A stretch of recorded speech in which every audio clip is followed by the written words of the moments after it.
हर chat GPT query, हर Instagram reel, हर UPI payment, backend में कहीं ना कहीं एक डेटा सेंटर 24/7 काम कर रहा होता है।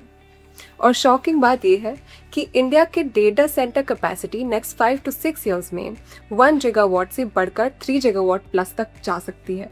इसी ट्रेंड को देखते हुए गूगल ग्लोबली बिलियंस इन्वेस्ट कर रहा है एआई और क्लाउड इंफ्रास्ट्रक्चर में। और इंडिया के बजट 2026 में नए डेटा सेंटर प्रोजेक्ट्स के लिए 2047 तक टैक्स हॉलिडे अनाउंस की गई है। इजी टर्म्स में समझे तो बिग टेक और गवर्नमेंट दोनों एआई लेड डिजिटल इकोनॉमी के लिए ग्राउंड वर्क प्रिपेयर कर रहे हैं। और इस बूम में सिर्फ डेटा सेंटर्स नहीं बल्कि उनके पीछे का पूरा इकोसिस्टम वैल्यू क्रिएट कर सकता है। इस वीडियो में हम ऐसे 5 स्टॉक्स डिकोड करेंगे, starting with Bharti Airtel. Airtel को सिर्फ टेलीकॉम कंपनी समझना अब इनकम्प्लीट है। आज ये डिजिटल इंफ्रास्ट्रक्चर स्टैक बिल्ड कर रहा है जहां कनेक्टिविटी के ऊपर डेटा सेंटर्स और क्लाउड लेयर ऐड हो रही है, और यही नेक्स्ट फ्यू साल का की ग्रोथ ड्राइवर बन सकता है। वैल्यू चेन सिंपल है। सबसी केबल्स और स्पेक्ट्रम से डेटा आता है, फाइबर उसको कैरी करता है, डेटा सेंटर्स प्रोसेस करते हैं और क्लाउड से मोनेटाइज होता है। मार्केट भी इस शिफ्ट को रिफ्लेक्ट कर रहा है। स्टॉक 1905 के अराउंड ट्रेड हो रहा है with 11.6 lakh crore market cap. Latest result के नंबर्स देखो तो बेस बिजनेस स्टेबल है। रेवेन्यू 55,383 करोड़ आया है with 15.7% year on year growth, और एबिटा मार्जिन्स 58% पे होल्ड कर रहे हैं। अब डेटा सेंटर साइड पे आते हैं। एयरटेल का नेक्स्ट्रा करंटली 120 से 130 मेगावाट कैपेसिटी पे है विद रफली 12% मार्केट शेयर, और मैनेजमेंट का क्लियर टारगेट है कि इसको 3 to 4 ईयर्स में 1 गीगावाट तक ले जाना है। नेक्स्ट्रा बेसिकली एयरटेल का डेटा सेंटर आर्म है जो एंटरप्राइज क्लाइंट्स को क्लाउड और डिजिटल इंफ्रास्ट्रक्चर सर्विसेज प्रोवाइड करता है।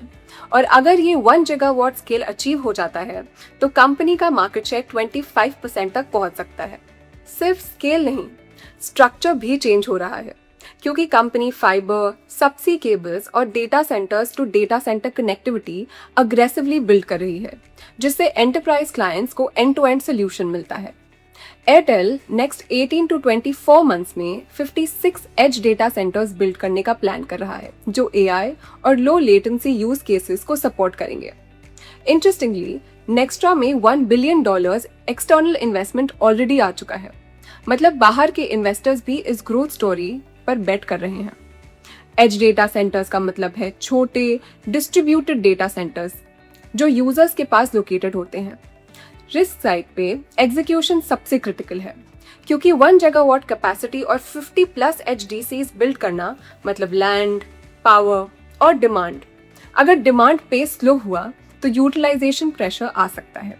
अब सबसे इंटरेस्टिंग पार्ट ये है कि गूगल का विशाखापट्टनम एआई हब में नेक्स्ट्रा पार्टनर है जो एयरटेल को डायरेक्ट हाइपर स्केलर इकोसिस्टम में ले आता है।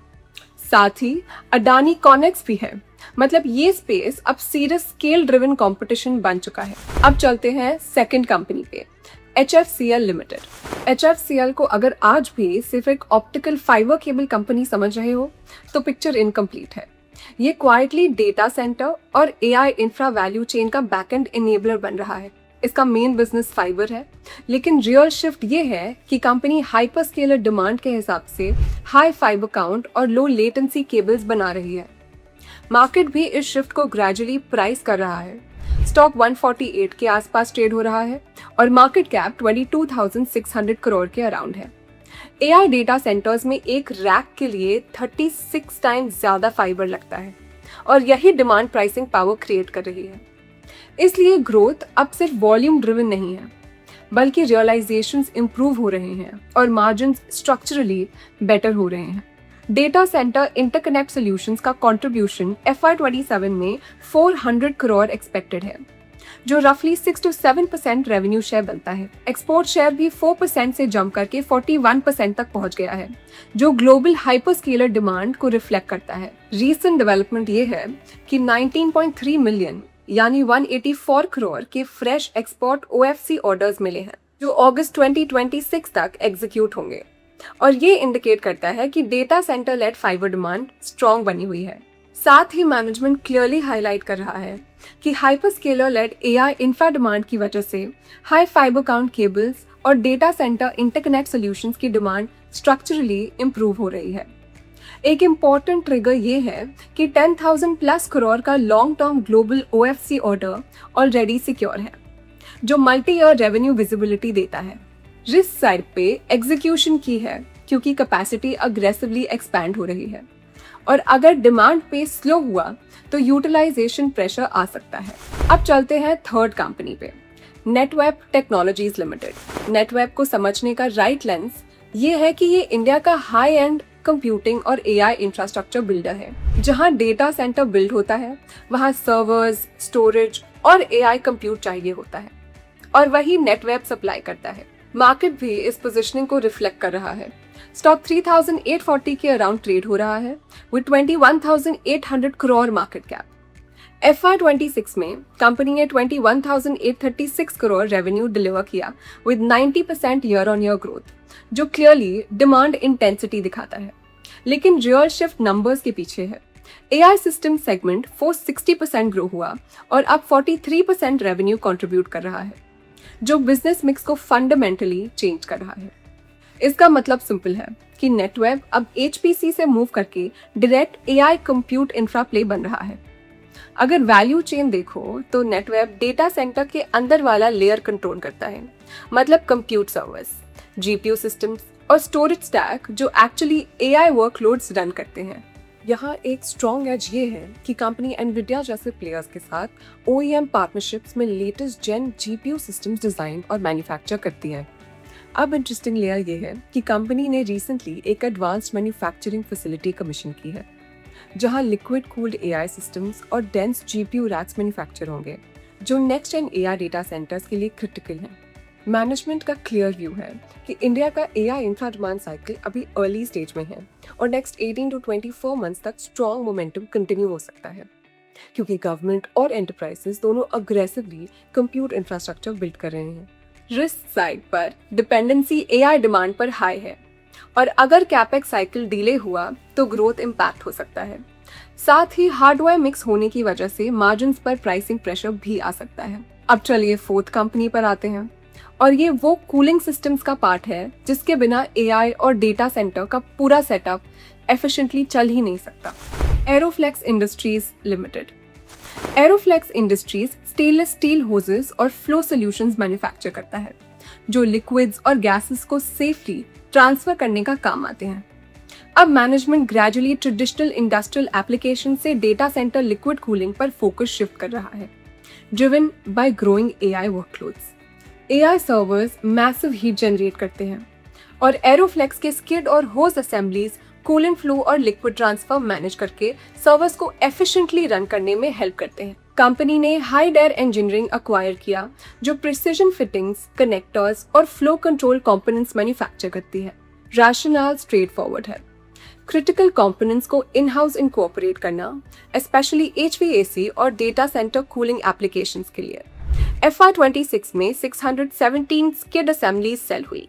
कैपेसिटी ऑलरेडी 2000 से 3 टाइम्स होकर 6000 यूनिट्स पर है, और अगला टारगेट 15,000 यूनिट्स ओरिजिनल बेस से 7.5x एक्सपेंशन। पाइपलाइन में 16 डेटा सेंटर फोकस प्रोडक्ट्स हैं, और इंटरनेशनल एग्जीबिशन से कस्टमर एंगेजमेंट्स जनरेट हो रहे हैं।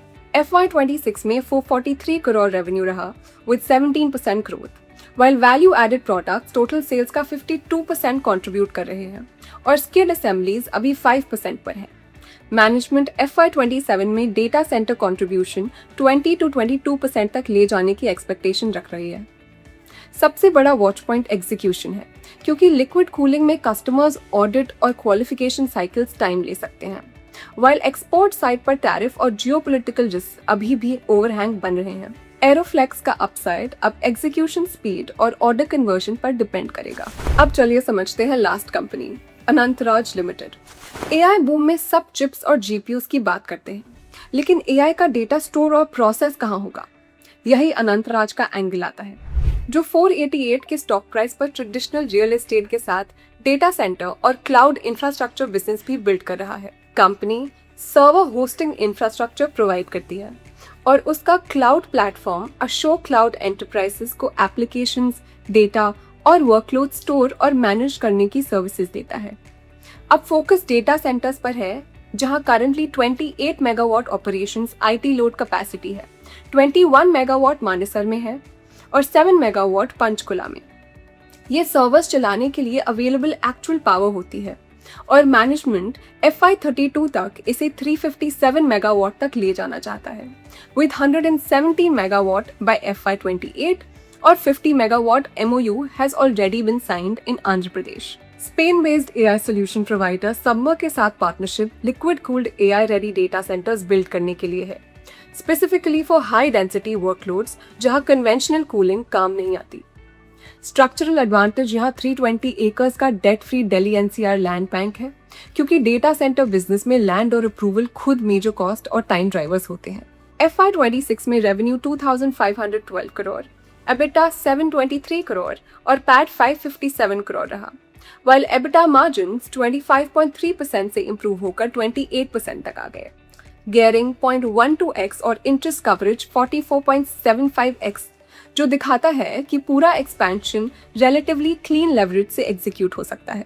डेटा सेंटर सेगमेंट अभी FY26 रेवेन्यू का सिर्फ 7% है, लेकिन 28 मेगावाट से 357 मेगावाट एक्सपेंशन के साथ recurring income gradually larger share लेना शुरू करेगी। रिस्क यहाँ एग्जीक्यूशन का है।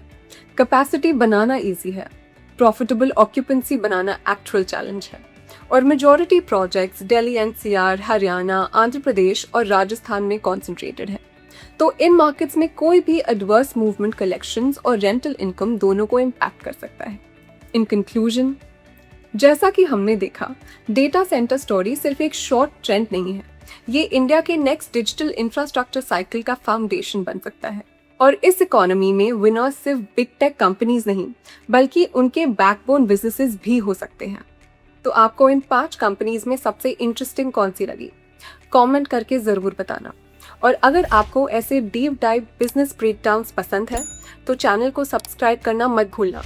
Investment in securities market are subject to market risks. Read all the related documents carefully before investing.